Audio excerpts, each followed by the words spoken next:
monde, j'espère que vous allez bien. Je suis super contente de vous retrouver aujourd'hui pour vous parler de quelques petites lectures que j'ai eues et qui m'ont énormément plu. On commence tout de suite avec Blade. Alors c'est le tome 1 des Phoenix Ashes, c'est une saga de Fleur Hana qui est auto-publiée. Avouez quand même que ça faisait super longtemps que je vous avais pas parlé de Fleur Hana. On va suivre deux personnages, Blade forcément et Anna qui font chacun partie d'un club de moto différent. On est dans une romance bikers les gars. Oui oui oui. Donc Blade et Anna se croisent à une soirée puisque leurs deux clubs de moto sont des clubs amis et Anna elle craque sur le beau Blade depuis très longtemps mais voilà, lors de cette soirée il va se passer un drame, quelque chose de vraiment extrêmement difficile pour Anna et après Blade eh bien il va s'occuper d'elle. J'ai pas envie de vous en dire plus pour vous gâcher la surprise si vous lisez cette romance. Alors si vous n'avez jamais lu de romance bikers, pas de problème parce que forcément c'est vraiment le monde des bikers, c'est un monde extrêmement codifié, mais Fleur a pensé à tout et elle a très gentiment inclus dans son livre un lexique, donc on ne se retrouve pas du tout perdu. Alors c'était mon cas, hein, je n'avais jamais lu de romance bikers et j'ai tout compris, donc c'est quand même plutôt pas mal. D'ailleurs pour tous les inconditionnels du genre, je tenais quand même à vous dire que le livre est plutôt basé sur la romance et moins sur la vie du club. Je sais que dans les romances bikers, on s'attend vraiment à ce que le club et sa vie donc prennent une importance vraiment grosse. Bah là tout simplement c'est pas le cas. C'est pas le cas, on est plutôt avec une alternance de points de vue. On passe du point de vue de Anna au point de vue de Blade. On est également sur plusieurs années. Voilà, c'est vraiment pas sur un temps qui est très court et j'avoue que bah, ça m'a changé d'habitude en fait. Fleur arrive à nous embarquer dans une romance, certes, mais une romance qui est ultra sombre. Les thématiques sont très difficiles. Voilà. Mais bon, ça passe quand même très bien. Mais c'est vrai que je m'attendais pas à quelque chose voilà, d'aussi prenant, d'aussi fort émotionnellement. Je me suis attachée aux deux personnages avec une petite préférence pour Blade, je dois bien vous l'avouer. Mais Anna est vraiment un personnage extrêmement fort et en même temps elle est fragile. Parce que voilà, il lui arrive vraiment des choses pas très sympathiques.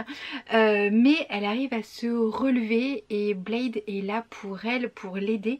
On sent que c'est vraiment un bad boy, hein, il n'y a pas de souci là-dessus. Mais il a quand même un petit côté extrêmement doux. Anna est la fille du président des Hurricanes, je ne sais pas.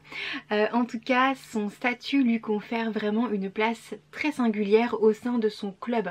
Mais c'est également un personnage qui est très complexe et assez torturé aussi. Blade quant à lui fait partie des Phoenix Ashes. Il a également une très bonne place au sein de cette maison. La romance entre les deux personnages se veut réelle et vous savez que c'est quelque chose que j'adore dans les romances. C'est voilà, on y croit, c'est pas quelque chose qui est monté de toutes pièces, qui est farfelu. Non, là je l'ai vraiment trouvé, enfin j'ai adhéré en fait à cette romance. Je l'ai trouvé sombre également, bah forcément avec les thématiques dont je vous parlais tout à l'heure. Je l'ai trouvé complexe et je l'ai trouvé extrêmement belle. En plus, et là ça rajoute vraiment un petit quelque chose à l'histoire, il y a une petite poignée comme ça de suspense et j'ai énormément aimé parce que je trouve que ça a rajouté un rythme à l'histoire, un nouveau souffle. Voilà, je vais pas vous dire ce que c'est parce que sinon je vais vous spoiler à mort le livre et j'ai pas du tout envie, mais voilà, il y a un petit suspense et je dois dire que jusqu'au bout, bah je me suis trompée. Vous l'aurez compris, j'ai adoré cette lecture, c'était une superbe découverte. Voilà, ma première dans le monde des bikers. Je suis assez contente et assez fière de moi d'avoir survécu à tout ça. Il n'y a pas de cliffhanger de dingue à la fin, hein, je vous le dis tout de suite. Par contre, ça m'a vraiment donné envie de poursuivre cette série, donc bah, je suis pressée de lire le tome 2. J'ai également lu une suite, plutôt un tome intermédiaire. Il s'agit de Will You Stay. Donc ça fait suite à Will You Play d'Alicia Garnier. C'est de l'auto-édition. Will You Play était sorti chez Harlequin.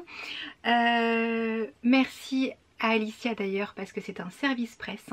Donc je l'ai lu en avant-première et j'ai adoré.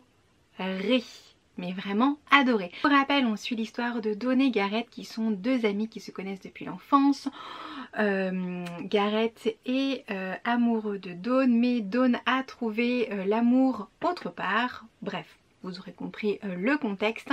Là je vous parle justement de Will You Play et pas Will You Stay, parce que j'ai tout simplement pas non plus envie de vous raconter et de vous spoiler le livre.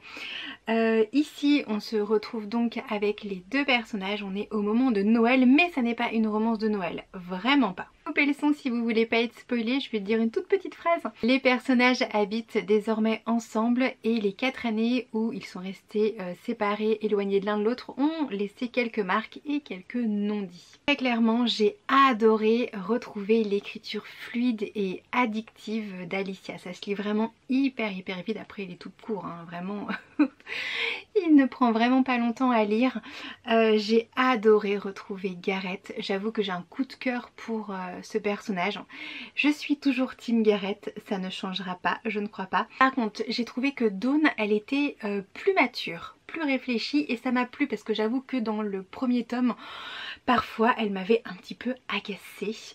Je la trouvais un peu pénible, on va dire ça comme ça.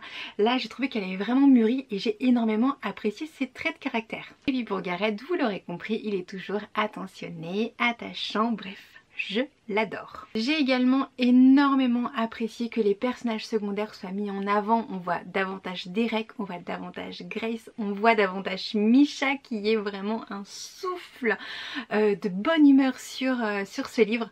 Bref, j'ai vraiment beaucoup aimé justement que on voit davantage de personnages.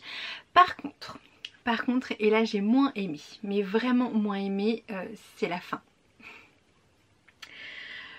Si vous l'avez lu, vous devez vous imaginer ce que je peux ressentir comme frustration, parce que clairement quand j'ai terminé ce livre, je me suis dit oh, PLS, PLS, PLS, PLS. Voilà, non mais Alicia, c'était pas possible de nous faire ça, c'était pas possible. Quand va sortir la suite? On termine cette fois-ci sur un cliffhanger de dingue, de malade, de ouf, de tout ce que vous voulez. Mais s'il te plaît, s'il te plaît, s'il te plaît, je te supplie. C'est bientôt la suite. Clairement, je m'attendais pas du tout à la fin. Vous l'aurez compris, c'est un livre que j'ai énormément apprécié et j'ai vraiment hâte de connaître la suite. On termine ce petit update avec deux mangas, enfin tout simplement deux mangas parce que c'est la saga La Petite Faiseuse de Livres. C'est publié aux éditions Ototo et c'est deux. Alors je ne vais pas vous dire de bêtises, donc je vais lire. Miya Kazuki, les dessins sont de Suzuka et Yushina. Voilà, caractère design, bref. On se retrouve cette fois-ci avec une bibliophile qui, voilà, elle adore les livres. Elle vit entourée de livres et bien tout simplement ces livres vont la tuer. C'est moche. Ils tombent tous et elle se retrouve, voilà, ensevelie, morte, tous ces livres. Je peux pas vous dire autre chose. Et elle se réincarne en une petite fille. Donc elle, qui s'appelle Maine, je sais pas trop comment ça se prononce, et elle arrive dans un monde où les livres sont extrêmement chers et où il y a énormément d'illettrisme, mais elle ne peut pas vivre sans livre. Donc ce qu'elle va vouloir faire, c'est inventer ses propres livres, donc il va falloir trouver des moyens pour créer des livres et ce n'est pas très évident. J'avais lu le tome 1 à sa sortie, le tome 2 je l'ai lu aussi à sa sortie, ça se lit super vite. J'aime bien le caractère de Maine, je vais essayer de vous montrer quelques dessins pour que vous puissiez vous rendre compte un petit peu voilà, des choses. Hein. Donc on évolue dans ce monde et alors hop, voilà donc les premières pages. Je trouve que c'est une petite série qui... alors c'est une série qui est terminée, je crois qu'elle est en 7 tomes. Si je dis des bêtises, je me corrigerai de toute façon.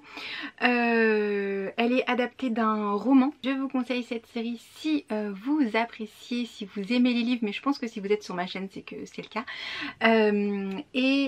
Surtout les procédés d'écriture, puisque dans cette histoire, on revient sur les procédés d'écriture d'il y a très longtemps.